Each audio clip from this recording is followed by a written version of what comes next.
Integers, rational numbers, irrational numbers and real numbers, हमने इस चीज को डिस्कस किया था।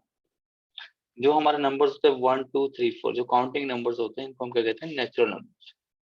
अगर इसमें जीरो को भी इंसर्ट कर दे तो ये जो पूरे नंबर्स बन जाएंगे 0 1 2 3 4 5 6, ये हमारे क्या देंगे, होल नंबर। ये जितने भी नेचुरल नंबर्स है, अगर इन सभी के नेगेटिव्स को भी इंसर्ट कर लोगे तो ये पूरी चीज ये हमारे क्या बन जाएंगे जी, इंटीजर्स। और अगर हम इन्हीं नंबर्स के अंदर हम फ्रैक्शंस को भी ऐड कर देते हैं तो जो नया नंबर से का सिस्टम बनता है वो मेरा क्या बन जाता है, रैशनल नंबर्स। इसके अलावा हमारी कुछ एक्सर्ट्स होती हैं, √2 √3 √5, ये हमारे क्या होते हैं, इरेशनल नंबर। अगर हम रियल नंबर्स और irrational numbers, sorry rational numbers and irrational numbers दोनों को मिला दें तो हमारे पास जो नया नंबर सिस्टम बनता है वो हमारा क्या होता है, रियल नंबर्स का। ये चीज क्लियर है जी। तो जो नई चीज मैंने बताई थी वो ये बताया था, इनके मैंने सिंबल्स बताया था जो आपने याद रखा। जो नेचुरल नंबर्स हैं उनको हम रिप्रेजेंट करते हैं कैपिटल एन से। नेचुरल नंबर्स को किससे रिप्रेजेंट करते हैं, कैपिटल एन से। इंटीजर्स के लिए हमने जो यूज करना होता है वो कैपिटल जेड है। रैशनल नंबर्स के लिए हमने यूज करना है क्यू, और रियल नंबर्स के लिए यूज करना है जी आर। देखा जाए तो मेन हमारे ये चार सिंबल्स ही होते हैं, N Z Q and R. ठीक है।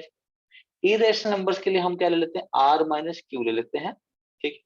होल नंबर्स एक्चुअल में डिफाइंड नहीं है, पर हम उसको डब्ल्यू से डिफाइन कर देते हैं, पर यूनिवर्सली इतना यूज नहीं होता। तो यूनिवर्सली जो यूज होते हैं वो ये चार ही यूज होते हैं, N Z Q and R. इनको आपने हमेशा याद रखना है। ये चीज क्लियर है सबको? हाँ जी। इसमें कोई डाउट, किसी स्टूडेंट ने जो लास्ट सेक्शन नहीं लगाया, अगर इस चीज में कोई डाउट है तो पूछ लो अभी बेटा। No sir. ठीक है, ओके। इरेशनल नंबर्स में मैं दो नंबर्स और बताना चाहूंगा आप लोगों को। ठीक है। एक नंबर होता है पाई और एक होता है ई। ठीक है। पाई और ई में से आपने पाई तो पहले किया होगा, ई शायद नहीं किया होगा यानी। ठीक है। तो ये जो पाई होता है और जो ई होता है ये भी मेरे क्या होते हैं, इरेशनल नंबर्स होते हैं। पाई तो पता है बेटा क्या वैल्यू होती है पाई की? 22/7। 22/7। और बोलो कोई। हाँ जी। सर 3.14। 22/7। ओके जी। 3.14। ठीक है बेटा। और ई के बारे में सुना है किसी ने क्या? ओके। तो अगर हम पाई की बात करें, ये जो पाई हमने लिखा है, ये जो पाई लिखा है, जो पाई है इसकी अप्रोक्सीमेट वैल्यू 22/7 है। और ये जो ई लिखा हुआ है, ई की जो अप्रोक्सीमेट वैल्यू है दैट इज 2.718। ई क्या होता है जी? ई को हम कहते हैं Euler constant. Euler's constant. E का जो नाम है वो हमारा क्या होता है, यूलर कांस्टेंट कहते हैं, कहीं इसको एक्सपोनेंशियल कांस्टेंट भी कह देते हैं। ठीक है जी। तो ये हमारा नाम होता है, इसको हम यूलर कांस्टेंट भी कह देते हैं और एक्सपोनेंशियल कांस्टेंट भी कह देते हैं। तो ई एंड पाई दोनों मेरे इरेशनल नंबर्स हैं, ये आपने याद रखना। अब एक चीज बताओ जरा, मैंने कहा कि पाई मेरा इरेशनल नंबर है। ठीक है। तो अब ये बताओ 22/7 क्या होगा?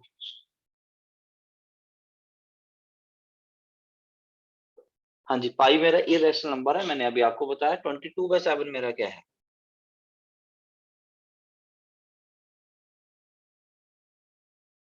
हाँ जी, सोच क्या रहे हो? Irrational number. Irrational number. 22/7 जो है वो मेरा रैशनल नंबर है। मैंने आपको पहले बोला कोई भी फ्रैक्शन आता है, कोई भी फ्रैक्शन आता है, वो सारे के सारे फ्रैक्शंस मेरे क्या हैं? ठीक है। तो 22/7 मेरा रैशनल नंबर है, पाई को मैं बोल रहा हूँ इरेशनल। अगर आप ध्यान से देखो तो मैंने बीच में इक्वल टू का साइन नहीं लगाया। मैंने ये नहीं कहा कि पाई की जो वैल्यू है वो 22/7 है, नहीं। मैंने कहा कि पाई की अप्रोक्सीमेट वैल्यू जो है वो 22/7 है। ठीक है। 22/7 को अगर आप 22 को 7 से डिवाइड करोगे तो जो डेसिमल्स में नंबर आएगा वो टर्मिनेट कर जाएगा। ठीक है जी। जबकि पाई मेरा नॉन टर्मिनेटिंग होता है डेसिमल। तो पाई की एग्जैक्ट वैल्यू 22/7 नहीं है। ठीक है जी, याद रखो। पाई की अप्रोक्सीमेट वैल्यू 22/7 है, ये चीज आपने याद रखनी है।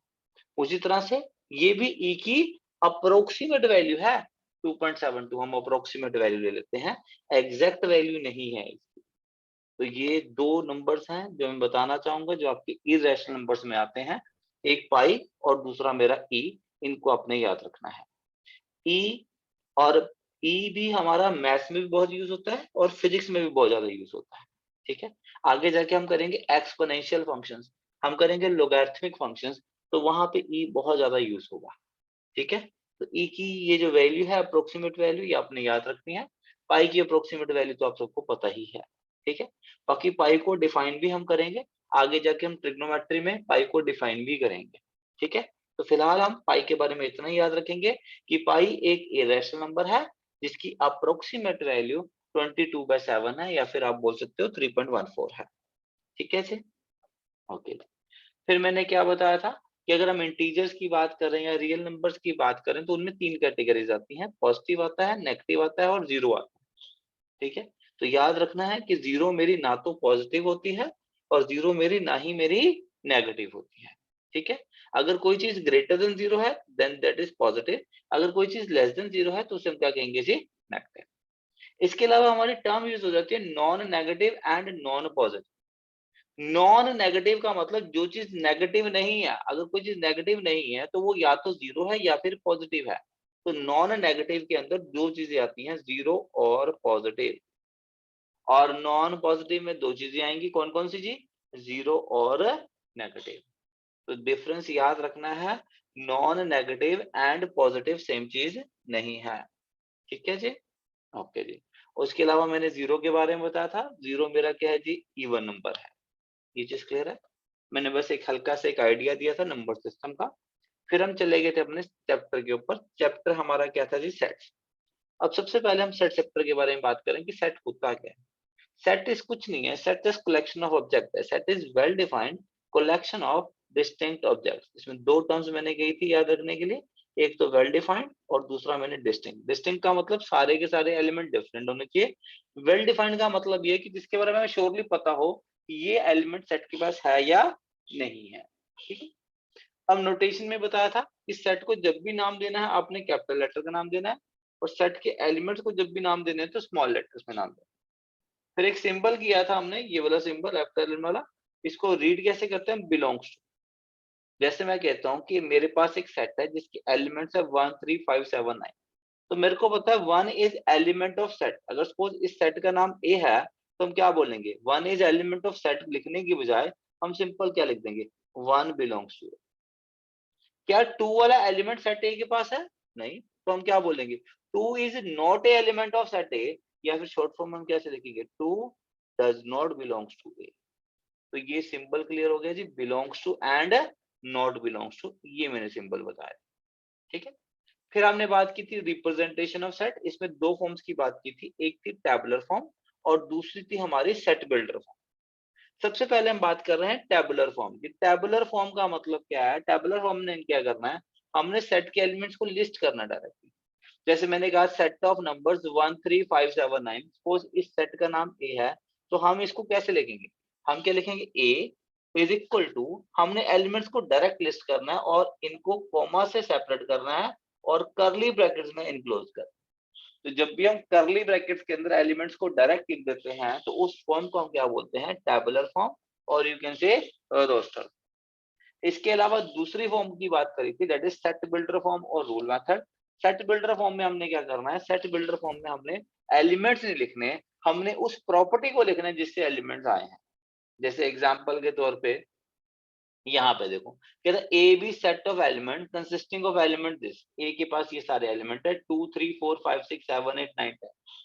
तो इसको आप सेट बिल्डर फॉर्म में कैसे लिखेंगे, हम क्या लिखेंगे, A is equal to curly bracket, हमेशा पहले क्या लिखना है, एक्स, उसके बाद दो डॉट डालने। दो डॉट का मतलब क्या होता है, सच दैट।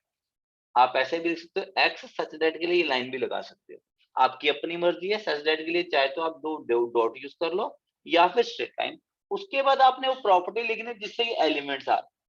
अब ये एलिमेंट्स क्या आ रहे हैं, 2 से लेकर 10 तक के सारे क्या है, नेचुरल नंबर। तो हम क्या लिख सकते हैं, x is natural number from 2 to 10। ये चीज क्लियर है जी, समझ में आ गई ये चीज। तो इतनी चीज हमने Yes, sir. लास्ट लेक्चर में कवर करी थी। लास्ट लेक्चर में हमने नंबर सिस्टम देखा था कि नंबर सिस्टम हमारा क्या है। हमने सेट को डिफाइन किया था और सेट को रिप्रेजेंट करने की जो हमारी दो फॉर्म्स थी, एक टेबुलर फॉर्म और दूसरी हमारी क्या थी, सेट बिल्डर फॉर्म। हमने इतनी चीज को कवर किया था, ठीक है जी। तो लास्ट लेक्चर का मैं सारा कंसेप्ट का एक फटाफट मैंने आपको ओवरव्यू दे दिया है।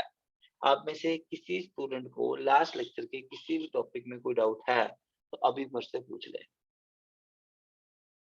हाँ जी, क्लियर है सबको लास्ट लेक्चर? सर जो आपने अभी सेकंड वो हमें फॉर्म कराया एक बारी वो आप समझा दो। तो दोबारा से देखो बेटा, उसको हम एग्जांपल समझते हैं। अब जैसे एक एग्जांपल देख लो, जैसे ये दिया हुआ है। मैंने आपको क्वेश्चंस भी दिए थे आप लोगों को करने के लिए, किए हैं आप लोगों ने? यस। ओके, चलो इस एग्जांपल को देखो बेटा, थोड़ा इसको कहीं को टाइम लगता है इस चीज को करने में। सेट बिल्डर फॉर्म, अब ये नंबर्स है, पहला नंबर 2 है, दूसरा नंबर क्या है 4। 4 को लिख सकते हैं 2 का स्क्वायर। अगला नंबर क्या है 8। 8 क्या है 2 की पावर 3। 16 क्या है 2 की पावर 4। 32 क्या है 2 की पावर 5। ठीक है, तो पहला नंबर जो 2 है उसको लिख सकते हैं 2 की पावर 1। तो देखा जाए ये मेरे एलिमेंट्स को डायरेक्ट लिस्ट किया गया था, यानी कि ये मेरी टेबुलर फॉर्म। अब मुझे टेबुलर फॉर्म को किस में लिखना है जी, सेट बिल्डर फॉर्म में लिखना है। तो मैं क्या करूंगा, एक्स फिर ये 2 डॉट मतलब सच है। अब मुझे एलिमेंट लिस्ट नहीं करना है, मुझे उस प्रॉपर्टी को लिखना है, उस रूल को लिखना है जिससे एलिमेंट आ रहा है। अब नंबर क्या आ रहा है, नंबर क्या है एक्स, जो आ रहा है वो 2 की पावर की फॉर्म में आ रहा है। तो मैं क्या लिखूंगा, एक्स जो है वो मेरा किसके इक्वल है, वो 2 की पावर n के इक्वल है। कोई भी नंबर x मेरा है वो हर एक नंबर क्या आ रहा है, 2 की पावर की फॉर्म में आ रहा है। तो मैंने लिख दिया जो x जो नंबर है वो मेरा 2 की पावर में है। ठीक है, अब ये 2 की पावर कहां तक वेरी कर रही है, 1 2 3 4 5 तक आ रही है, 2 की पावर 6 तो नहीं आ रही ना। तो मेरे को आगे ये भी बताना पड़ेगा कि n कहां से कहां तक आ रहा है। n 1 से स्टार्ट होके n मेरा कहां तक जा रहा है जी, 5 तक जा रहा है। अब ये बताओ, मैंने ये लिख दिया कि n मेरा 1 से लेके 5 तक है, तो क्या n की वैल्यू कभी 2.3 2.5 या 2.9 या 3.1 या 3.4 हो रही है? नहीं, n मेरी सिर्फ कौन सी वैल्यू ले रहा है, नेचुरल नंबर वाली वैल्यूज ले रहा है। तो हम साइड में क्या लिखेंगे, n belongs to natural number का सिंबल क्या था, कैपिटल है। तो ये जो फॉर्मेट है ये मेरी इसकी क्या है जी, टेबुलर फॉर्म है। समझ में आ गया बेटा? Yes sir. हाँ जी बेटा, मैंने अब जिन लास्ट लेक्चर लगाया था मैंने उनको आपको क्वेश्चंस दिए थे। क्वेश्चन में मैंने आपको आई थिंक ये पूरा क्वेश्चन नंबर 5th भी दिया था, ठीक है जी, क्वेश्चन नंबर 4th भी दिया था और थर्ड के 5th एंड 6th पार्ट दिए थे, ये दिया था होमवर्क में। Yes sir. हाँ जी, कर लिया जी ये? हाँ जी सर। Yes sir.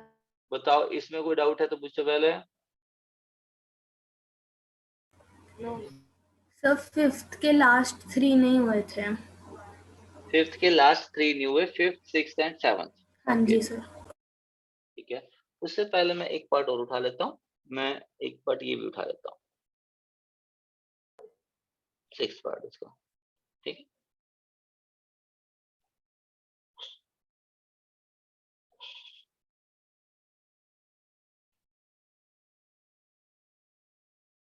अब हमें ये सेट दिया हुआ जी, ठीक है। चलो जी, अब इसको लिखना है जी, ताकि थोड़ा इसलिए कह रहा हूँ ताकि जिनको क्लियर नहीं है सेट बिल्डर फॉर्म उनको अच्छी तरह से समझ में आ जाए सेट बिल्डर फॉर्म होती क्या है। अब मेरे को इसको लिखना है तो क्या लिखेंगे, f इज इक्वल टू, सबसे पहले क्या लिखेंगे x, सच रहा है। अब x का फॉर्मेट क्या है, अगर अभी नंबर्स को देखोगे, देखो ऊपर क्या चल रहा है 1 2 3 4 5 6 7 8, तो ऊपर मैं ले लेता हूँ जी n। नीचे का नंबर कैसे आ रहा है, +2 करके आ रहा है अपॉन n+2। n कहां से स्टार्ट हो रहा है, 1 से कहां तक जा रहा है, 8 तक। और n मेरा क्या है जी, एक नेचुरल नंबर है। हाँ जी, समझ में आ गई बात ये? हाँ जी, क्लियर है जी? No, sir. ओके जी, बेटा पैटर्न देखो। हाँ, अब उल्टी चीज करने की कोशिश करो। उल्टी चीज का मतलब क्या चीज है, मैं आपको बोलता हूँ कि इससे ये चीज लिखो, तो मेरे पास क्या आ रहा है जी, x की ये वैल्यू है और उसमें n कहाँ से वेरी कर रहा है, 1 से लेके 8 तक जा रहा है। n मेरा नेचुरल नंबर है, तो 1 से 8 तक के नेचुरल नंबर कौन कौन से आते हैं, इन दोनों से हमारे पास वैल्यूज क्या आती हैं, 1 2 3 4 5 6 7 एंड 8 यही रहेंगे। तो बारी बारी इसमें वैल्यूज डालो। सबसे पहले n की वैल्यू को 1 डालो, तो 1/1 प्लस, फिर 2 डालो, 2/2 प्लस 2, फिर 3/3 प्लस 2 एंड सो ऑन। इस तरह से लास्ट में क्या आएगा, 8/8 प्लस 2। तो क्या बन गया, ये 1/3 बन गया फर्स्ट वाला नंबर। फिर क्या है जी, 2/4, फिर क्या आ रहा है जी 3/5, इसी तरह से लास्ट में क्या आ रहा है जी 8/10। क्लियर है बेटा? तो हमने उस यस रूल सर। को पहचानना है, हमने नंबर से निकालना है, हमें अपने आप नहीं देखना, हमें देखना पड़ेगा, थोड़ा सोचना पड़ेगा उसके ऊपर। ठीक है, इसी तरह से देखो, अब इसी तरह से इसी रूल के ऊपर ये क्वेश्चन था आपका जो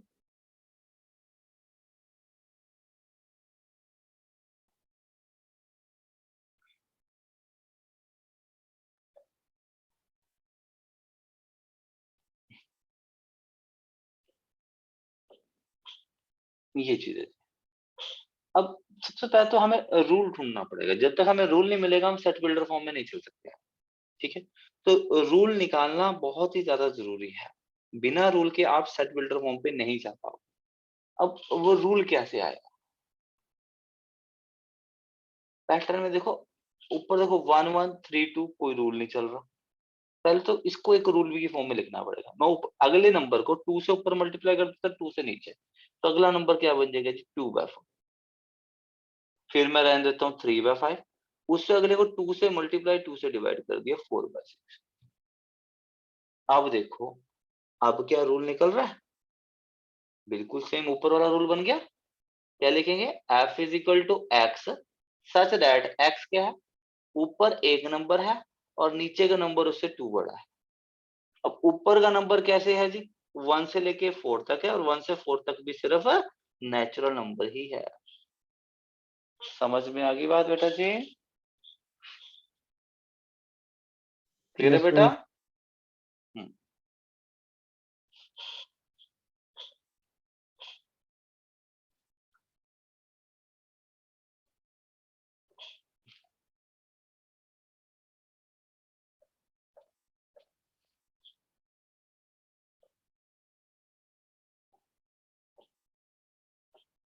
अब ये चीज है जी, सबसे पहले रूल ढूंढना है। रूल का मतलब ये है कि जब वो उस आपको वो देखना कि नंबर्स लिखे कैसे गए हैं।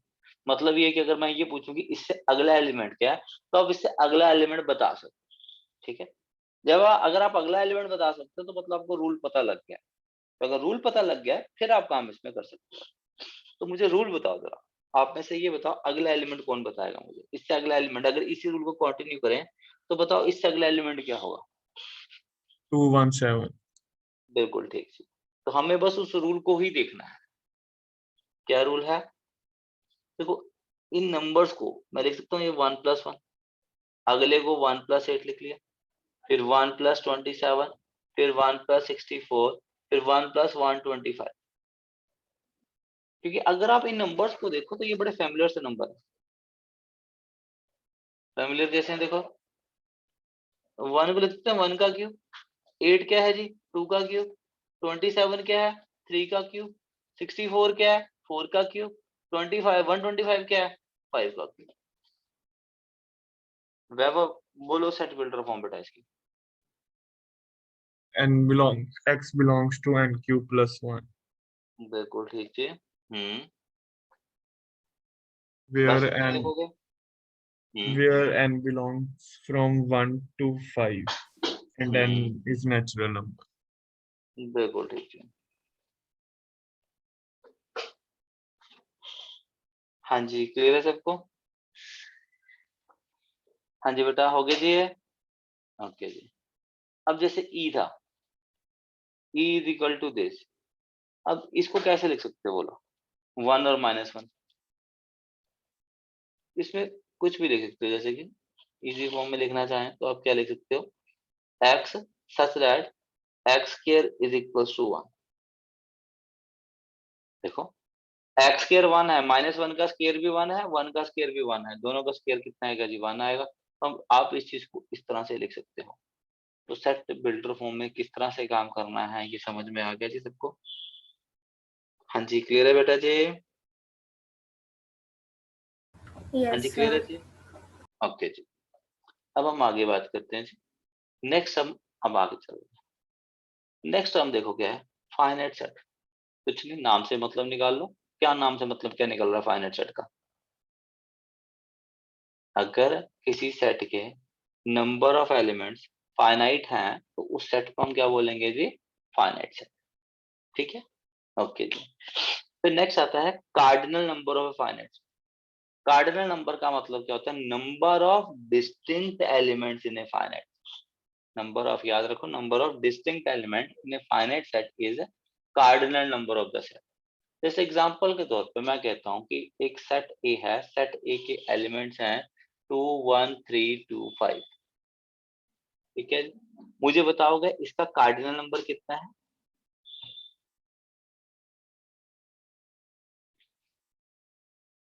हाँ जी, कितना है कार्डिनल नंबर इसका? 4. 4। बिल्कुल नहीं। तो हमने ये देखना है कि इसमें कितने डिस्टिंक्ट एलिमेंट्स हैं। वैसे तो मैंने कहा था कि जब भी हम सेट लिखते हैं हम एलिमेंट्स को रिपीट नहीं करते हैं। ठीक है जी।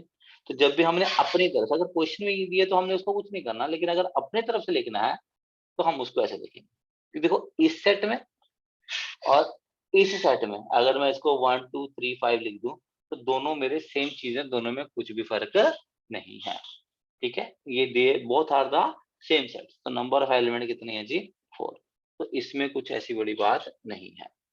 सर अगला पता देखो कैसे चलता है कि ये कार्डिनल सेट की कौन सा नंबर, मतलब ये कार्डिनल वाला समझ में नहीं आया, कैसे पता बेटा चलेगा हमें कार्डिनल कि नंबर ये का मतलब क्या है? एक तो से एक नाम दिया हुआ है। कार्डिनल नंबर का मतलब है number of elements in a finite set, कि एक फाइनाइट सेट के कितने एलिमेंट्स हैं।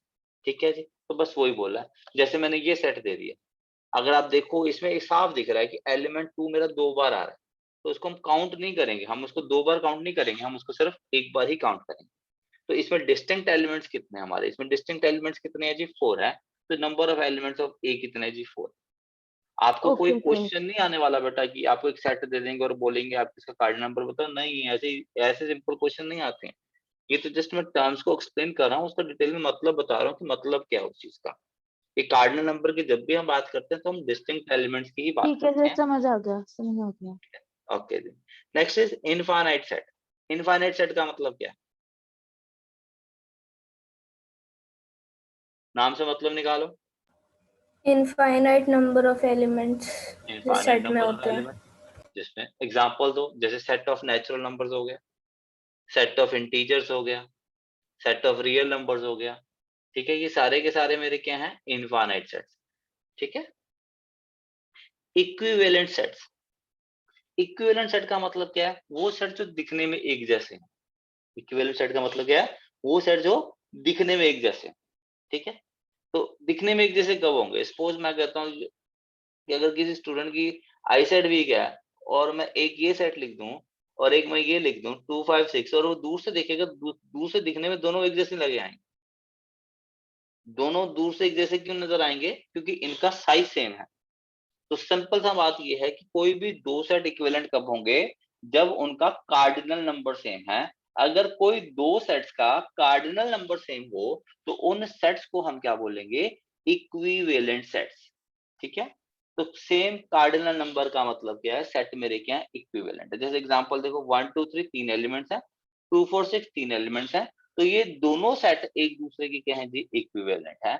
और ये इक्विवेलेंट का सिंबल है, सिमिलैरिटी वाला। A is equivalent to B। तो जस्ट ये कोई काम की टर्म्स नहीं, जस्ट नाम पता होने चाहिए कि क्या मतलब है। Finite set clear, cardinal number clear, infinite set and equivalent set, सबको क्लियर है जी? Yes sir. ओके जी। Yes sir.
हाँ जी बेटा, हमने कहाँ तक कर लिया था?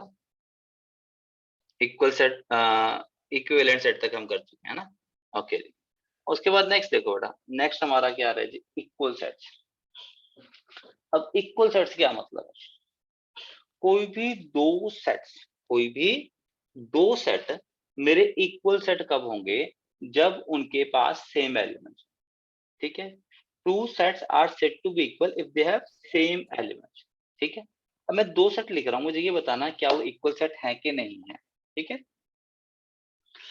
एक सेट ले रहा हूं मैं, सपोज मैं लेता हूं कि सेट ए है, सेट ए के एलिमेंट है 2, 3 एंड 5। ठीक है जी। और एक सेट बी ले रहा हूँ, सेट बी के एलिमेंट ले रहा हूं मैं 3, 5, 2 एंड 3। अब मुझे ये बताओ क्या ये दो सेट इक्वल है कि नहीं है? यस सर है। पहले के पास कौन कौन से एलिमेंट्स है? फर्स्ट के पास एलिमेंट्स हैं 2, 3, 5। दूसरे के पास भी जो एलिमेंट्स हैं वो 2, 3, 5 ही हैं। ठीक है, देखो एलिमेंट 3 मेरा रिपीट हो रहा है, रिपीटेड एलिमेंट को हमने, उससे कोई फर्क नहीं पड़ता अगर वो रिपीट कर रहा है, उसको काउंट तो हमने सिर्फ एक बार ही करना है। तो ए के भी 3 डिस्टिंक्ट एलिमेंट है 2, 3, 5, बी के भी 3 डिस्टिंक्ट एलिमेंट है 2, 3, 5। तो ए और बी मेरे क्या हैं जी? इक्वल सेट्स हैं। ये चीज क्लियर है जी? हाँ जी, क्लियर है जी? Yes sir. Yes, sir. उसके, हाँ जी, डाउट है बेटा किसी को? No, sir. ओके जी। Next is empty set. Empty set, और इसको हम क्या बोल देते हैं? Null set. ठीक है, इसका जो सिंबल होता है वो सिंबल होता है जी 5। ठीक है, नाम से मतलब निकालो, एम्प्टी सेट क्या मतलब होगा? It has nothing in it. जिस, बिल्कुल ठीक, जिस सेट के पास कुछ भी नहीं है, जैसे कि ये देखो, कुछ भी नहीं है, बिल्कुल खाली सेट है, तो इस सेट को हम क्या बोलते हैं? Empty set. तो चाहे तो इसको 5 से रिप्रेजेंट कर लें, या फिर सिंपल हम करली ब्रैकेट्स को ऐसे लिख दें, ये भी मेरा क्या होगा जी? नल सेट होगा। ठीक है जी। तो नल सेट और एम्प्टी सेट, इसको आपने याद। एक एग्जांपल के तौर पे देखो, ये सेट लिखा हुआ है सेट बिल्डर फॉर्म में, मैं लिख दे x is such that x is not equal to x। ऐसा नंबर जो अपने आप के इक्वल नहीं है। बताओ ऐसा कौन सा नंबर है जो अपने आप के इक्वल ना हो? क्या कोई ऐसा नंबर एग्जिस्ट करता है जो अपने आप के इक्वल ना हो? No sir. ऐसा कोई भी नंबर No, sir. नहीं है। ठीक है, तो इसलिए इस सेट को हम क्या बोलेंगे? Null set. ठीक है, मैं एक सेट लिख रहा हूं, मुझे आपने ये बताना है वो नल सेट है कि नहीं। ठीक है, मैं एक सेट ले रहा हूँ जी, set B is equal to x such that x square plus 5x plus 6 is equal to 0, comma x belongs to n। ये मैंने एक सेट लिख दिया है। आपने ये बताना है क्या ये सेट नल सेट है कि नहीं है? null set है। Yes sir. नल सेट है क्या? यस। ओके जी, बिल्कुल ठीक जी। करेंगे क्या, हम इस इक्वेशन के रूट्स फाइंड करेंगे। अगर आप इसके फैक्टर्स बनाओगे तो इसके फैक्टर क्या बनेंगे? x plus 2, x plus 3 is equal to 0। तो x की यहाँ से वैल्यू या तो -2 आएगी या फिर -3 आएगी, और ये दोनों ही वैल्यूज मेरे नेचुरल नंबर के सेट को बिलोंग नहीं करती है। तो मतलब ये कि b वाले सेट के पास कोई भी एलिमेंट नहीं है, तो ये मेरा क्या है जी? नल सेट है, ये मेरा एम्प्टी सेट है। इतनी चीज क्लियर है जी? यस। क्लियर है जी? कोई डाउट किसी को इसमें? No sir. ओके जी। नल सेट के बाद अब मैं एक सेट और लिख रहा हूँ। ये मैंने सेट लिखा हुआ है जी, देखो। ये बताओ ये कौन सा सेट है?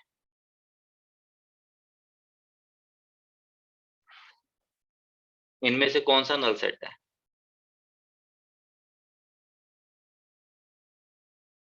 इनमें से आपका कौन सा नल सेट है? दोनों। दोनों नल सेट हैं। Yes. Yes sir. No, sir. Second. कौन सा? सेकंड है, फर्स्ट नहीं है, हैं? ओके जी, और कोई कुछ कहना चाहता हो? ये दोनों ही मेरे नल सेट नहीं है। पहले वाले सेट के पास सिर्फ एक एलिमेंट है, और वो एक एलिमेंट कौन सा है? 0। दूसरे वाले सेट के पास भी एक ही एलिमेंट है, वो एक एलिमेंट क्या चीज है जी 5। तो ये दोनों मेरे नल सेट नहीं है, ठीक है जी। Both Okay, are sir. Not Okay. Empty set, दोनों के पास एक एक एलिमेंट है। समझ में आ गई बात ये चीज। तो नल सेट का सिंबल अकेला 5 है, अगर करली ब्रैकेट में 5 लिख दोगे तो वो मेरा नल सेट नहीं है। समझ में आ गई बात ये चीज। Yes, क्लियर है? sir. Yes, okay sir. जी। Next is singleton set. Singleton set का मतलब क्या है? वो सेट जिसके पास सिर्फ एक ही एलिमेंट हो। सिंगल टोन का मतलब वो सेट जिसके पास सिर्फ एक ही एलिमेंट हो, उस सेट को हम क्या बोलेंगे? Single tone set. ठीक है जी। हाँ जी, क्लियर है जी। ओके। Yes, sir. तो जैसे ये लिखे थे, ये दोनों किसके एग्जाम्पल हैं? ये दोनों ही सेट किसके एग्जाम्पल हैं? Single tone. ठीक है जी। ओके जी। फिर नेक्स्ट आता है कुछ एक टर्म्स है जो नाम से पता चलते हैं। Pair set. पेयर का मतलब क्या चीज है जी? दो एलिमेंट। किसी सेट के पास अगर दो एलिमेंट हैं तो उसको हम क्या बोलेंगे? Pair set. ठीक है। Next, set of sets. नाम से मतलब निकालो, क्या होगा set of sets?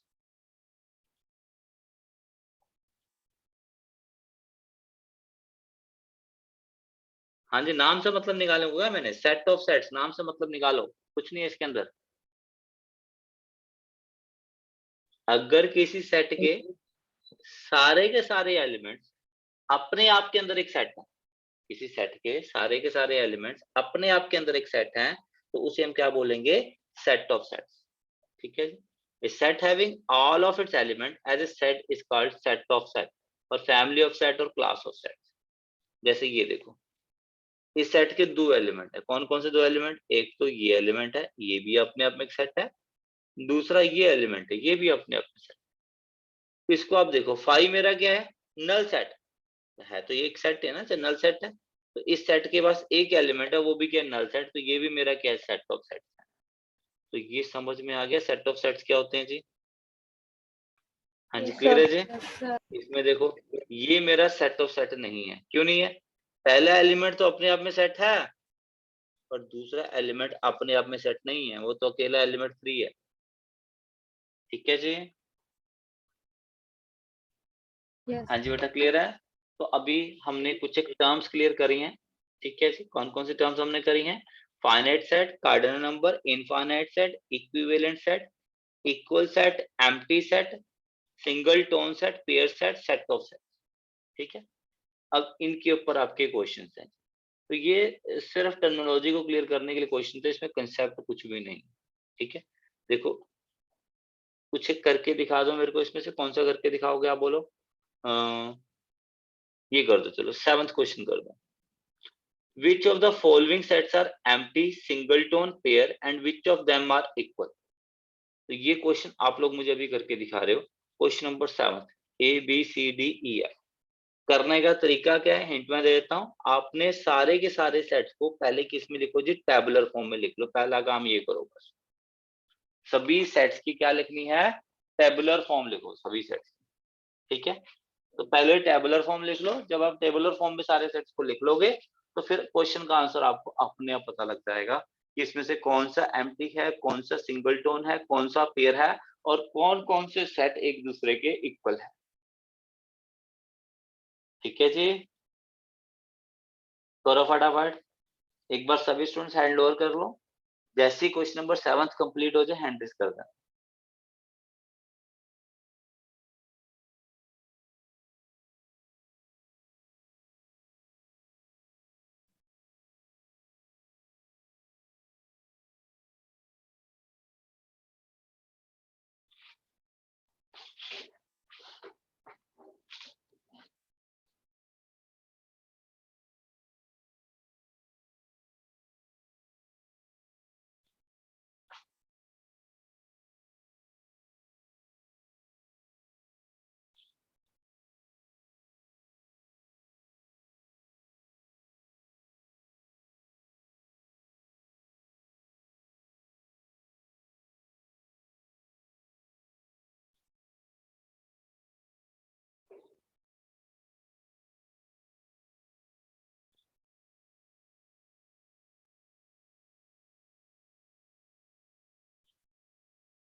Excuse me sir.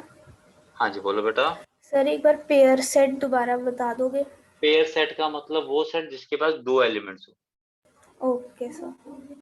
सिंगलटोन जैसे एक एलिमेंट है, पेयर का मतलब दो एलिमेंट।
हाँ जी कर लीजिए।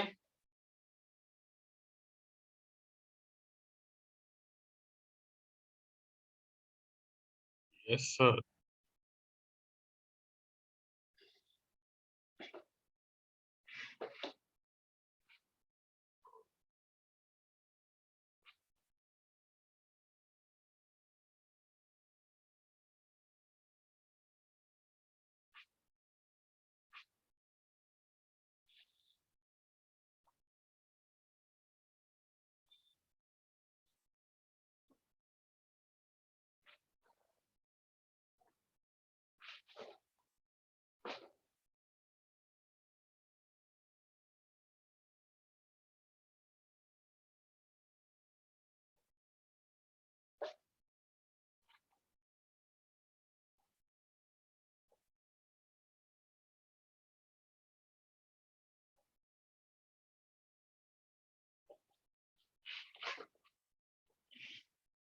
बेटा हैंड रेस करो तो जिन जिन का हो चुका है।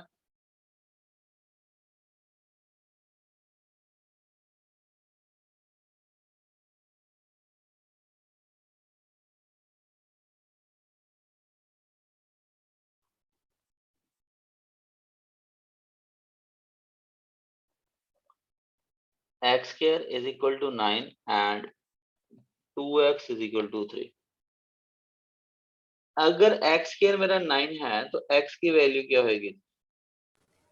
Plus minus of 3। बेटा याद रखो, हमेशा याद रखना है, अगर x स्क्वायर a स्क्वायर के इक्वल है तो x की दो वैल्यूज लेनी है, प्लस माइनस ऑफ a लेनी है। ठीक है। 2x इज इक्वल टू 3 है तो x की वैल्यू क्या है जी? 3 बार। अब ये देखो बीच में एंड आ रहा है तो हमने दोनों में से क्या लेनी है? Common value. क्या इनमें कोई कॉमन वैल्यू है? कोई कॉमन नहीं वैल्यू। इसका मतलब सेट ए किसके इक्वल है? 5 के इक्वल है। सेट बी की बात करते हैं। X such that x square minus 5x plus 6 is equal to 0 comma 2x is equal to 6। Factor इसके बनाओगे तो क्या बनेंगे जी? x minus 2 and x minus 3 is equal to 0। तो x is equal to 2 comma 3। यहां से हमारे पास x की वैल्यू क्या आ रही है जी? 3। तो दोनों में कॉमन वैल्यू कितनी आ रही है जी? 3।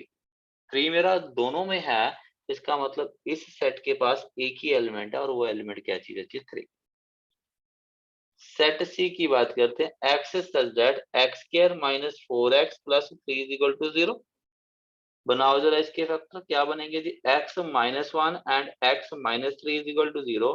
तो x की वैल्यू इधर 1 और 3 है, तो इस सेट के पास दो एलिमेंट है, एक 1 है और एक 3 है। तो देखा जाए पहले वाला सेट मेरा नल सेट है, ये मेरा सिंगल टोन सेट है, ये मेरा पेयर सेट है। यहाँ तक क्लियर है जी? Yes, sir. Yes, sir. B, x is such that x square is equal to 25। अभी बताया मैंने, अगर x square 25 है तो x की वैल्यू क्या होगी, प्लस माइनस Plus 5। minus 5. तो या -5 या फिर +5, तो ये भी मेरा क्या हुआ जी, एक पेयर सेट हुआ। ठीक है, फिर आता है ई, x is such that 2x is equal to 6 और x is equal to 1। 2x is equal to 6 है तो x की वैल्यू कितनी आ रही है जी, 3। 3 बताओगे इस ये सेट कौन सा है? pair. Pair. पेयर। याद रखना बीच में अब इसमें क्या दिया, और दिया हुआ है, एंड नहीं दिया हुआ। अगर और की जगह एंड दिया होता फिर मेरा क्या होता, नल सेट, लेकिन क्या दिया हुआ है और, तो इसलिए अब ये क्या बन गया मेरा, पेयर सेट। 3 and 1 या फिर 1, 3 कुछ भी लिख सकते हो। उसके बाद एफ है जी, x is such that x belongs to R and x square plus 1 is equal to 0। तो x square is equal to -1 है। अब ये बताओ कि क्या किसी रियल नंबर का स्क्वायर नेगेटिव हो सकता है? No, sir. नहीं जी। तो इसका मतलब इसके पास कोई भी Empty एलिमेंट set. Empty नहीं, set. तो ये मेरा एम्प्टी सेट है। तो अब सारे सेट को हमने टेबुलर फॉर्म में लिख लिया है। अब आपने ये बताना है, पहली चीज तो हम बता चुके हैं कौन सा सेट है।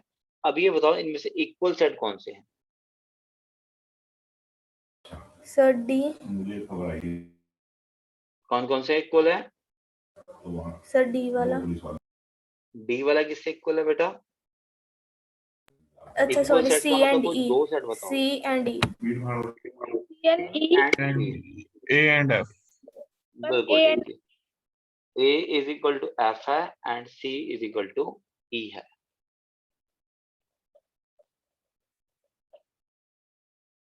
सेट A भी एम्प्टी है, सेट F भी एम्प्टी है, ये मेरे इक्वल सेट है, दोनों एम्प्टी सेट है। C और E ये भी मेरे क्या हैं जी, इक्वल सेट्स हैं। क्लियर है जी? yes, sir. Yes, sir. Okay जी। तो क्वेश्चन नंबर 6 और क्वेश्चन नंबर 8 ये आपने खुद करना है, कर लोगे? हाँ जी sir. ओके जी। अब हम आगे चलते हैं, नेक्स्ट है सबसेट ऑफ ए सेट। ठीक है, अब ये जो वर्ड सब है ना, सब वर्ड का मतलब याद रखो, सब का मतलब होता है एक पार्ट। सब का मतलब क्या होता है, पार्ट। तो सब सेट यानी कि सेट का एक पार्ट। ठीक है, नाम का मतलब याद रहेगा। तो कभी भी किसी भी नाम के आगे सब लग जाए ना, तो याद रखो सब का मतलब क्या, पार्ट, उसके एक पार्ट की बात हो रही है। तो हमने सब किसके आगे लगाया, सेट। तो सब सेट का मतलब क्या होगा, सेट का एक पार्ट। ठीक है, समझ में आ गई बात ये चीज? Yes. हाँ जी, ओके जी। तो अब सबसेट से मेरा मतलब क्या है, अब इस चीज को समझो ना, सबसेट से मतलब क्या हुआ। कहता है हमारे पास दो सेट है, एक मैं मान लेता हूँ सेट ए और दूसरा है सेट बी। एक सेट ए है, दूसरा सेट बी है। अब सेट ए को सेट बी का सबसेट कब कहेंगे, जब सेट ए के सारे एलिमेंट सेट बी के पास हो। अगर सेट ए के सारे एलिमेंट सेट बी के पास हैं तो हम क्या बोलेंगे, set A is subset of set B. समझ में आ गई बात ये चीज? जैसे मैं आपको एग्जांपल समझाता हूँ। एग्जांपल के तौर पे मैं चूज कर लेता हूँ, मैं कहता हूँ कि सेट ए है मेरा 2 and 3, ठीक है, और सेट बी ले लेता हूँ मैं 2, 3, 5, 7 and 11, ये मेरा सेट बी। अब ये देखो सेट ए के सारे एलिमेंट सेट बी के पास हैं, आपके सामने है। तो एक तरह से क्या कह सकते हैं हम, set A is part of set B. तो हम क्या बोलेंगे, A is subset of set B. समझ में आ गई बात ये थी सबको? Yes, sir. हाँ जी बेटा जी, क्लियर है जी? Yes, Okay. sir. अब बात करते हैं हम सबसेट के सिंबल। अब सबसेट का जो सिंबल है वो हमारा सिंबल देखो क्या है, ये चीज। अब मैं एक चीज में यहाँ पे एनसीईआरटी से डिफर करने जा रहा हूँ। आपकी एनसीईआरटी के अंदर जो सबसेट का सिंबल दिया हुआ है वो सिंबल ये दिया हुआ है, सिर्फ अकेला इतना। ठीक है, लेकिन हम सबसेट के लिए जो सिंबल यूज करेंगे, ये तो यूज कर ही रहे हैं, इसके साथ एक लाइन और लगाएं। ठीक है, हमने ये वाला सिंबल यूज करना है। आपकी एनसीईआरटी के अंदर सिर्फ ये दिया हुआ है, ये थोड़ी बहुत कई बुक्स के ना कई चीजों की नोटेशन में फर्क आ जाता है। मैं दोनों में डिफरेंस बताता हूँ क्या चीज है। हम ये सिंबल भी यूज करेंगे लेकिन किसी और चीज के लिए यूज करेंगे। क्या फर्क क्या होता है दोनों में, डिफरेंस समझाने जा रहा हूँ। एक और एग्जांपल लेते हैं। ये ए ले लिया, ये बी ले लिया, मैं एक सेट और ले लेता हूँ जी। मैं एक नया सेट सी ले लेता हूँ। मैं बोलता हूँ जी सेट सी के एलिमेंट है 3 एंड 2। अब मुझे ये बताओ क्या ए सी का सबसेट है? Yes. Yes. A is subset of C. देखो डेफिनेशन हमारी क्या कहती है, ए बी का सबसेट कब होगा, जब ए के सारे एलिमेंट बी के पास हो। अब यहाँ देखो, ए सी का सबसेट कब होगा, जब ए के सारे एलिमेंट सी के पास होंगे। ए का पहले एलिमेंट 2 सी के पास है, दूसरा एलिमेंट 3 ये भी सी के पास है। तो हम क्या बोलेंगे, जो ए है वो मेरा सी का सबसेट है। ये चीज क्लियर है जी। तो ए इज सबसेट ऑफ सी, ये चीज क्लियर है। अब देखो क्या ए और सी इक्वल सेट है? हाँ जी सर। Yes.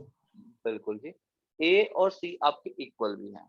अब याद है आपको जो एक डिफरेंस होता है, एक डिफरेंस होता है इसमें और इसमें, दोनों का डिफरेंस पता है क्या है? ये क्या है जी, लेस देन, और ये क्या है, लेस देन Equal और to. Equal to. मतलब अगर लेस देन है तब भी ट्रू है, अगर इक्वल टू है तब भी ट्रू है। तो बिल्कुल सेम वही डिफरेंस आ जाता है इसमें और इसमें। अगर प्रॉपरली वो पार्ट है तब ये सिंबल यूज करते हैं, अगर वो पार्ट भी है या इक्वल भी है तो ये चीज, ठीक है। तो जैसे मैं ये बोलूं कि 2 लेस देन 3 भी है और 2 लेस देन इक्वल टू 3 भी है, दोनों में कुछ भी गलत नहीं। तो आपकी एनसीईआरटी ये सिंबल यूज कर रही है, लेकिन हमने जो सिंबल यूज करना है वो ये यूज कर। एनसीईआरटी इस केस में भी ये सिंबल यूज कर लेती है कि अगर ए सी का इक्वल भी है तब भी वो ये यूज कर रही है, लेकिन हमने सिंबल ये वाला ही यूज करना है जो मैं आपको बता रहा हूँ। अंडरस्टूड है जी? Yes sir. ओके जी। तो एक होता है सबसेट। अगर इसी सिंबल को उल्टा कर दें, देखो उल्टा करोगे तो ये बन जाएगा, इसको हम क्या बोल देते हैं, सुपरसेट। पर अब इसको हम यूज नहीं करेंगे। देखो ऑब्वियस सी बात है, अगर मैं ये लिखता हूँ, मैं लिखता हूँ 2 is less than equal to 3, अगर मैं 3 को इधर कर दूं 2 को इधर कर दूं तो सिंबल कैसे बन जाएगा जी, ये चीज। तो मीनिंग तो सेम है, चाहे आप ऐसे लिख लो या आप ऐसे लिख लो, ठीक है। तो वही सेम चीज मेरी यहाँ पे आती है सबसेट एंड सुपरसेट में। पर हम इसको यूज नहीं करेंगे, ठीक है जी। हमने यूज हमेशा किसी को करना है जी, उस वाले को यूज करना है, इसी चीज को, सबसेट को। अंडरस्टूड है जी? Yes sir. ओके जी। तो ये चीज देख लो एक इसमें से। सिंबल्स का मतलब पता है, एन का मतलब क्या है, set of natural number. Z का मतलब क्या है, सेट ऑफ इंटीजर्स। क्यू का मतलब क्या है, सेट ऑफ रैशनल नंबर्स। और आर का मतलब क्या है, सेट ऑफ रियल नंबर। जो नेचुरल नंबर का सेट है वो इंटीजर्स का सबसेट है। इंटीजर्स मेरा रैशनल नंबर्स का, रैशनल नंबर्स मेरा रियल नंबर्स का। याद है जो मैंने वो डायग्राम बनाया था, यस क्या डायग्राम था, एन है, ये जेड है, ये मेरा क्यू है, और सबसे बाहर क्या था जी, मेरा आर था। ये चीज क्लियर है? तो एन जेड के अंदर है तो जेड का सबसेट, जेड क्यू के अंदर है तो क्यू का सबसेट, क्यू आर के अंदर है तो वो आर का सबसेट है। क्लियर है जी? हाँ जी क्लियर है जी? Yes okay sir. जी। अब यहाँ से कुछ एक टर्म्स लिखने के तरीके में कुछ एक चीजों में हमारा चेंज आएगा। मेन चैप्टर अब हमारा अभी यहाँ से शुरू होने वाला है। अच्छा एक चीज मैंने बेटा और पूछनी थी, ये सिर्फ इस वीक के लिए, ये जो आपका क्लास का टाइम 3 PM का है, क्या है सिर्फ इस वीक के लिए, अगली 2 क्लासेस के लिए इसको 2:30 कर सकते हैं बेटा? Yes sir. हाँ यस जी, सर। किसी स्टूडेंट को प्रॉब्लम Why तो नहीं not, बेटा? sir? तो बेटा नेक्स्ट जो क्लास होगी ना, नेक्स्ट वीक जो नेक्स्ट क्लास आपकी वेडनेसडे की, वो 2:30 होगी, ठीक है बेटा, याद रख लेना। Okay sir. सिर्फ ये जो टाइम है ये वेडनेसडे एंड फ्राइडे की क्लास के लिए है। मंडे से वापस आपका टाइम वही 3 PM का हो जाएगा, ठीक है। 2 दिन की मेरे को प्रॉब्लम है कुछ, ठीक है बेटा। Okay sir. वैसे तो मैंने आज भी 2:30 ही करना था, क्योंकि मुझे 4 o'clock जाना था कहीं, पर आपको इन्फॉर्म टाइम पे नहीं कर पाया, इसलिए मैंने 3 PM स्टार्ट किया क्लास, ठीक है। तो फटाफट देखो फिर इसमें से। ओके जी, अब हम बात कर चुके हैं सबसेट की, सिंबल मैं आपको बता चुका हूँ। अब कुछ एक मैथमेटिकल एक्सप्रेशन हैं, सेट की मैथमेटिकल जो डेफिनेशन है वो भी आपने याद रखनी है। वो मैथमेटिकल डेफिनेशन क्या है जी? वो डेफिनेशन आपके सामने ये रही। दो डेफिनेशंस होती हैं, वो दोनों आपने याद रखनी है। मैं नीचे वाला हाईलाइट कर लेता हूँ। जैसे पहली चीज ये कि A subset of B if and only if X belongs to A implies X belongs to B, ठीक है। और जो दूसरी वाली है वो ये है A subset of B if and only if X does not belongs to B implies X does not belongs to A, ठीक है। अब मतलब क्या है इस चीज का, मतलब समझो। ये A है और ये मेरा B है, ठीक है। तो इस डायग्राम से हमें पता लग रहा है कि ये जो A वाला है ये मेरा B का एक पार्ट है, तो ऑब्वियस है A B का सबसेट है। ये चीज क्लियर है। अब इस डेफिनेशन को समझिए, डेफिनेशन क्या बोल रही है। कहता है एक्स बिलोंग्स टू ए, कहता अगर कोई भी एलिमेंट ए के पास है, ठीक है, और उससे ये मतलब निकले कि ये एलिमेंट बी के पास भी है, यानी कि हर एक एलिमेंट जो ए के पास है अगर वो सारे के सारे बी के पास हैं तो ऑब्वियसली कब होगा, जब ए मेरा बी का सबसेट होगा। तो फर्स्ट डेफिनेशन क्लियर है। 90% केसेस के अंदर हमेशा सबसेट के लिए हम इसी डेफिनेशन को यूज करते हैं कि अगर x a के पास है और उससे ये मतलब निकले कि x मेरा b के पास भी है तो हम ये कहेंगे कि a मेरा b का सबसेट है। सबको क्लियर है चीज? हाँ जी, क्लियर है जी। Yes sir. Okay. अब सेकंड को समझो, सेकंड डेफिनेशन जो बहुत कम यूज करते हैं हम, पर पता होनी चाहिए ये भी। कहता जी अगर हम ये कहें कि कोई चीज b के पास नहीं है, कोई चीज बी के पास नहीं है यानी कि बी के बाहर है, सपोज ये चीज है, ये एलिमेंट है जो बी के बाहर है। अगर मैं ये कहूं कि अगर कोई एलिमेंट बी के पास बाहर है और हम ये निकालें कि डेफिनेटली ए के पास भी नहीं है। देखो अगर कोई चीज बी के बाहर है, ठीक है, और हम उससे ये मतलब निकालें कि वो ए के बाहर भी है, ऐसी चीज तब पॉसिबल है जब ए मेरा बी के अंदर हो, अदरवाइज तो ऐसी चीज पॉसिबल है ही नहीं। तो इससे भी हम क्या मतलब निकालते हैं कि ए मेरा बी का सबसेट है। तो अगर एलिमेंट्स के बारे में ना पता और हमें ये शो करना हो कि ए बी का सबसेट है तो उसके लिए दो ही मेथड आते हैं। एक पहला मेथड ये है कि x belongs to a implies x belongs to b, और दूसरा मेथड क्या है, x does not belongs to b implies x does not belongs to a। आगे जाके अगर किसी थ्योरम को प्रूव करना हो, थ्योरम के अंदर हमें ये शो करना हो जहाँ सेट की वैल्यूज नहीं पता पर इन जनरल हमें प्रूव करना है ए बी का सबसेट है, तो वहां पे इस चीज के बारे में इस चीज को यूज करते हैं हम, ठीक है जी। तो इसमें ये चीज आ जाती है। नेक्स्ट हम देखो जरा, प्रॉपर सबसेट। नाम से मतलब निकालो, प्रॉपर सबसेट क्या मतलब निकलता है नाम? मतलब ए के सारे एलिमेंट्स बी के अंदर है। बिल्कुल, प्रॉपर सबसेट का मतलब क्या, सबसेट का मतलब बोला पार्ट, कि वो प्रॉपरली पार्ट होना चाहिए पर उसके इक्वल नहीं होना चाहिए। अगर ए बी का सबसेट है और ए बी के इक्वल नहीं है, ठीक है, अगर ए बी का सबसेट है एंड ए बी के इक्वल नहीं है तो हम क्या बोलेंगे, A is proper subset of B. मतलब ये कि ए के सारे एलिमेंट बी के पास हैं पर बी के पास कम से कम एक ऐसा एलिमेंट जरूर है, बी के पास कम से कम एक ऐसा एलिमेंट जरूर है जो ए के पास नहीं है। तो उस केस में हम क्या बोलेंगे कि A is proper subset of B. मतलब ए बी का सबसेट है और ए बी के इक्वल भी नहीं है, तो हम क्या बोलेंगे, ए बी का प्रॉपर सबसेट है। अगर ए बी का प्रॉपर सबसेट है तो प्रॉपर सबसेट के लिए सिंबल हम ये यूज करेंगे।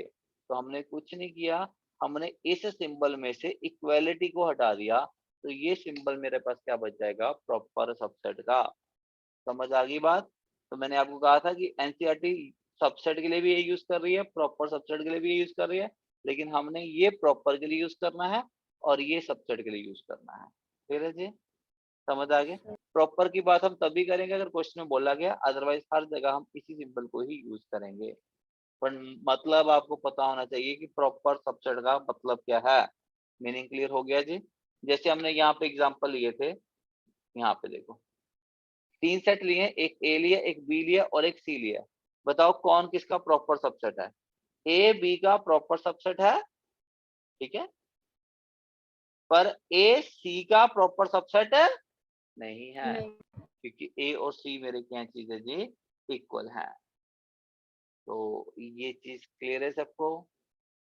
Yes sir. हाँ जी, प्रॉपर सबसेट क्लियर है बेटा? यस बेटा सर। मेन जो सेट चैप्टर का मेन चीज है ना, वो हमारी बस अगले लेक्चर से ही स्टार्ट है। यूनिवर्सल सेट, आगे सारे ऑपरेशन, सारा कुछ अगली क्लास से मेन स्टार्ट है, ठीक है। तो बस ये कुछ एक चीजें हैं इसमें, बस एक चीज इंपॉर्टेंट है अभी, पावर सेट, ये इंपॉर्टेंट है, बस यहाँ से काम शुरू है मेन। उससे पहले की सारी अभी हमारी इंट्रोडक्शन ही चल रही थी, कि हम सिर्फ टर्म्स को एक्सप्लेन कर रहे हैं क्या चीज है। तो प्रॉपर सबसेट समझ में आ गया जी? Yes sir. ओके, अब यहाँ पे आ जाओ जरा, एक रिजल्ट दे रहा हूँ जिसको आपने याद रखना है, ठीक है जी। इसका प्रूफ हम अभी नहीं करेंगे, क्योंकि इसके प्रूफ के अंदर जो कंसेप्ट यूज होता है वो अभी आपने किया नहीं है। पर ये नहीं कि इसका प्रूफ हम करेंगे नहीं, इसका प्रूफ हम करेंगे, लेकिन आगे जाके एक चैप्टर आएगा हमें परमुटेशन एंड कॉम्बिनेशन, उस चैप्टर में जाके इस रिजल्ट का हम प्रूफ करेंगे, ठीक है। तो फिलहाल के तौर पे आपने इस रिजल्ट को याद ही रखना है, और वो रिजल्ट मैं हाईलाइट कर रहा हूँ। If set has n elements, ठीक है, अगर किसी सेट के पास n एलिमेंट्स हैं, तो उसके जो नंबर ऑफ सबसेट्स होंगे वो मेरे 2 रेज़ टू पावर n होंगे। अगर किसी सेट के पास n एलिमेंट्स हैं, तो उसके जो नंबर ऑफ सबसेट्स होंगे वो 2 रेज़ पर n होंगे, और नंबर ऑफ प्रॉपर सबसेट्स जो होंगे वो 2 रेज़ पर n माइनस 1 होंगे, ठीक है। ये -1 क्यों कर रहे हैं उसका रीजन मैं बताऊंगा, लेकिन एक एग्जांपल समझेंगे। पर उससे पहले कुछ एक और स्टैंडर्ड रिजल्ट जो आपने याद रखना है। पहला standard result, every set is a subset of itself. हर एक सेट अपने आप का सबसेट है। दूसरी चीज, empty set is a subset of every other set. जो फाइव है हर दूसरे सेट का सबसेट है, ठीक है। तीसरी चीज, अगर ए बी का सबसेट है, बी सी का सबसेट है, तो इससे मतलब क्या निकालेंगे, ए मेरा सी का सबसेट है। याद रहेगा, अगर ए बी का सबसेट है और बी मेरा सी का सबसेट है, कहने का मतलब देखो सिंपल सी बात है, जैसे ए बी का सबसेट है तो ए बी का पार्ट हो गया जी, बी सी का सबसेट है तो बी मेरा सी का पार्ट है। तो ऑब्वियस सी बात है कि जो मेरा ए है वो मेरा सी का पार्ट है, तो ए मेरा सी का सबसेट है। क्लियर है जी ये? हाँ जी क्लियर है, ओके जी।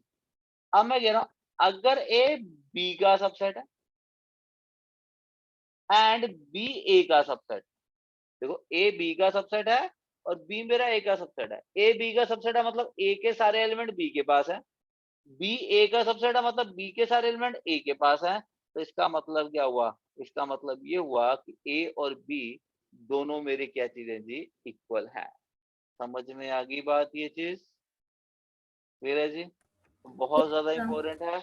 अगर कभी भी सेट में हमें दो सेट्स को इक्वल शो करना है, सपोज कि सेट के एलिमेंट्स नहीं पता, थ्योरेटिकली हमें कोई दो सेट्स को इक्वल शो करना है, तो उनको इक्वल शो करने का तरीका क्या है? पहली चीज मैं क्या शो करूंगा, ए बी का सबसेट है। दूसरी चीज मैं क्या शो करूंगा, बी ए का सबसेट है। अगर ए बी का सबसेट है और बी ए का सबसेट है, तो हम क्या बोलेंगे, ए और बी मेरे क्या हैं जी, इक्वल सेट्स हैं। ये चीज क्लियर है जी? Yes sir. ओके जी। अब फिफ्थ वाला आप लोगों में से कोई मुझे एक्सप्लेन करेगा, ये क्या लिखा हुआ है और इसका मतलब बताओ क्या है? क्या लिखा है मैंने लिखा अगर ए मेरा 5 का सबसेट है, तो इससे मतलब क्या निकलता है, ए मेरा 5 के इक्वल है। कैसे? Because 5 is empty. देखो बिल्कुल ठीक, आप कह सकते हो 5 मेरा एम्प्टी सेट है, और कोई सेट एम्प्टी सेट का पार्ट है तो डेफिनेटली वो भी क्या होगा जी, एम्प्टी होगा। इसलिए वो मेरा सेट क्या है जी, एम्प्टी। बाकी आप इसको एक दूसरे से मैथमेटिकली शो करना चाहो, कैसे कर सकते हो?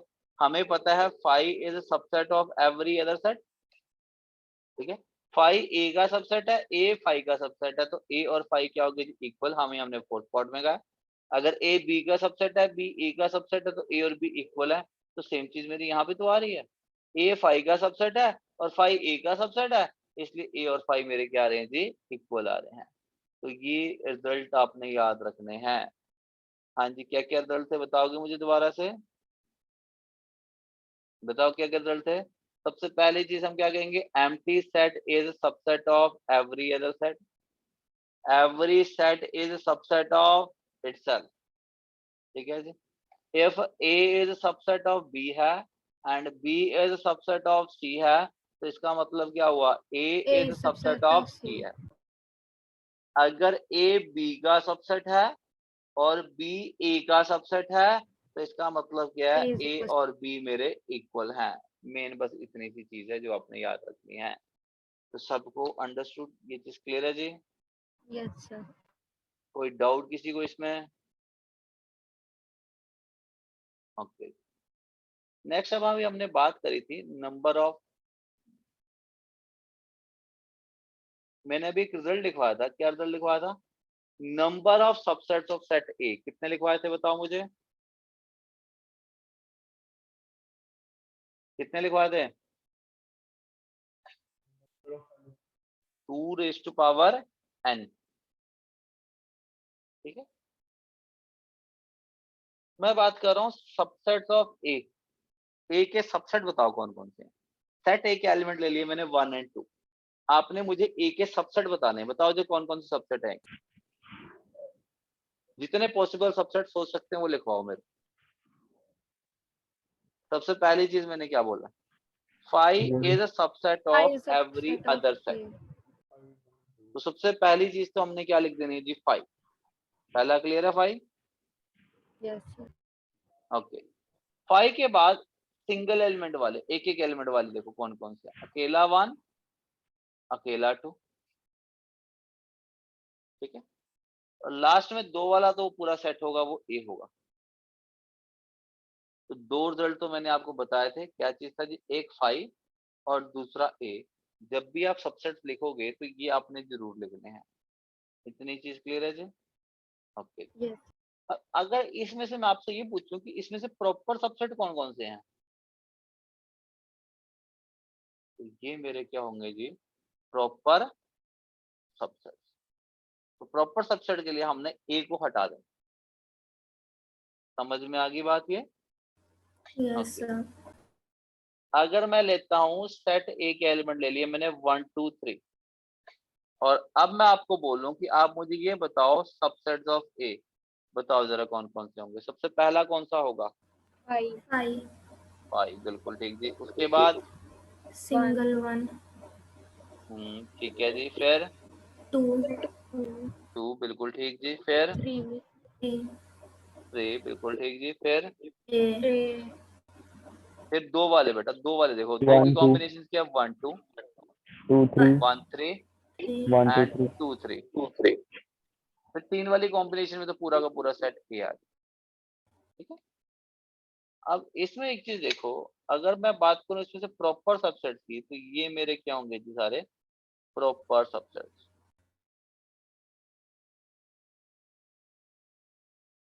सेट ए के 2 एलिमेंट है, 2 की पावर 2 कितना होगा जी,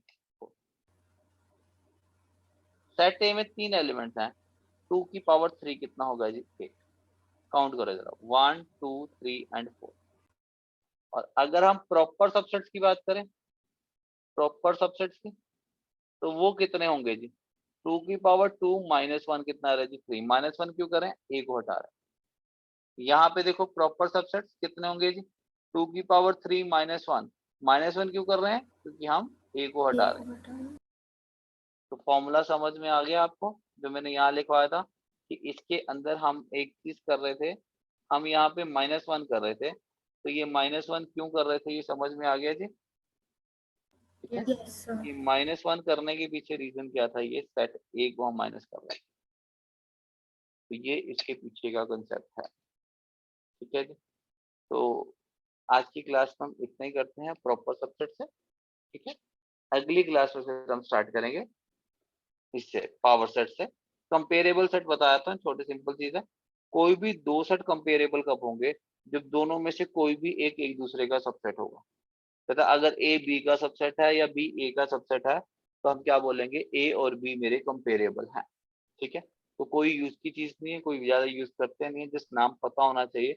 कोई भी दो सेट कंपेरेबल कब है, A and B are set to be comparable set if either A subset of B और B is subset of A, then we say set A and B are comparable. ठीक है, तो इसका कोई ज्यादा use नहीं है हमारा। ठीक है, तो अगली क्लास में जो हमने स्टार्ट करना है वो किससे स्टार्ट करना है, पावर सेट से। हम पावर सेट से स्टार्ट करेंगे। ठीक है, यहीं से ही हमारा इंपॉर्टेंट काम शुरू होता है। ठीक है, इससे पहले तक अभी तक हमारी सिर्फ सेट की इंट्रोडक्शन थी, वो इंट्रोडक्शन हम कर चुके हैं। इसके अलावा आपको जो होमवर्क मैं दे रहा हूँ एनसीईआरटी की, आपने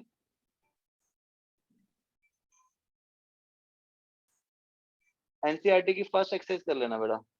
करिए आपने पिछली बार दी थी कर आपने। ली थी पिछली तो बार। सेकंड वाली कर लो बेटा।